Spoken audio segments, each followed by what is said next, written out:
Over 30 passenger night buses have remained stranded at Balipura near Tejpur, Assam, following a roadblock caused by a powerful storm last night, sources said today. Patriot Bible College celebrated its 4th graduation day at Liangmai Baptist Church, Deolalen on the theme, "Therefore Go and Make Disciples of All the Nations." Professor J. Thomas from USA attended the event as the guest speaker. In Assam, a cadre belonging to NDFBS was arrested by Kachugao police yesterday. The arrested has been identified as Rahitan Narjari from Akshiguri village from Mahakuma Saribel police station.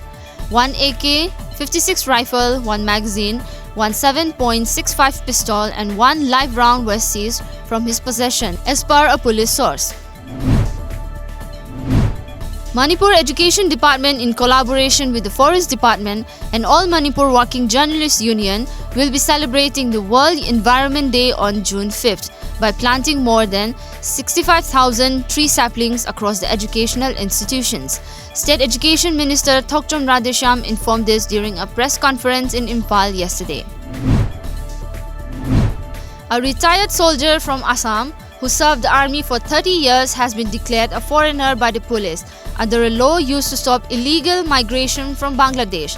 Mohammad Sanaullah, 53, who served as Subedar in the army till 2017 and fought terrorists in Kashmir and Manipur, was arrested yesterday and sent to a detention center. Mohammad Sanaullah was commissioned as a Junior Commission Officer 2014 and made an honorary lieutenant.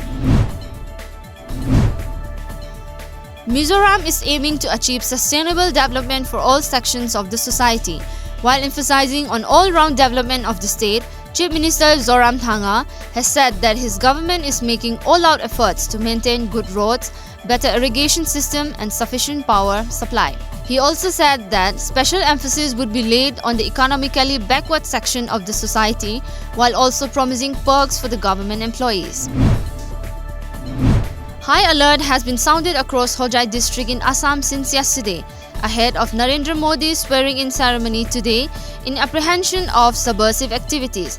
According to Hojai police, there are intelligence inputs that terrorist organizations and other sleeper cells are targeting the said places so as to spark wanton act of devastation, ill-designed to incite communal clash as well as hostile instances prior to the second term of Narendra Modi.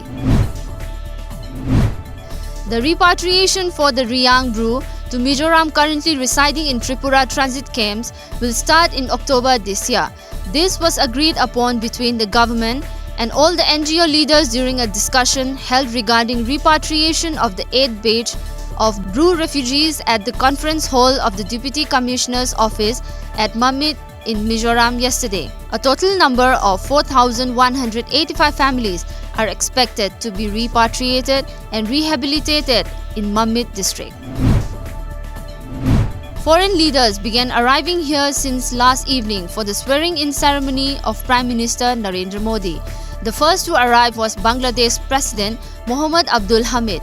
Mr. Modi's swearing-in is to be attended by Prime Ministers of Mauritius, Bhutan, Presidents of Myanmar and Sri Lanka, along with the Presidents of Kyrgyz Republic and other leaders from different nations. Narendra Modi will swear in as the country's Prime Minister for the second time later this evening in Rashtrapati Bhavan in New Delhi.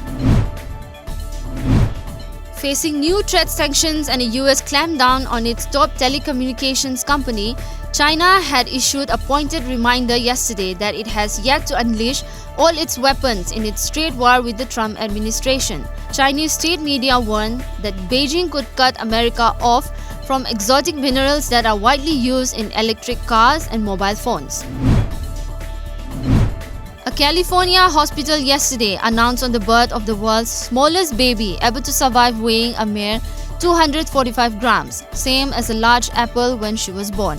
The girl, nicknamed Sabi by the hospital staff, was born 23 weeks and 3 days into the mother's pregnancy at Sharp Mary Hospital for Women in San Diego.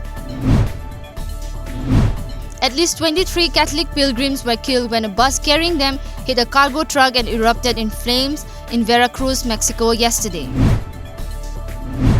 In an unprecedented development, Israeli lawmakers have voted to dissolve parliament after Prime Minister Benjamin Netanyahu failed to form a coalition government after a midnight deadline, triggering a fresh general election to be held on September 17. It is the first time in Israel's history that a Prime Minister designate has failed to form a coalition. Acting US Defense Secretary Patrick Shanahan has arrived in Jakarta on a high-profile week-long trip that is intended to reinforce that China is the administration's main foreign policy priority.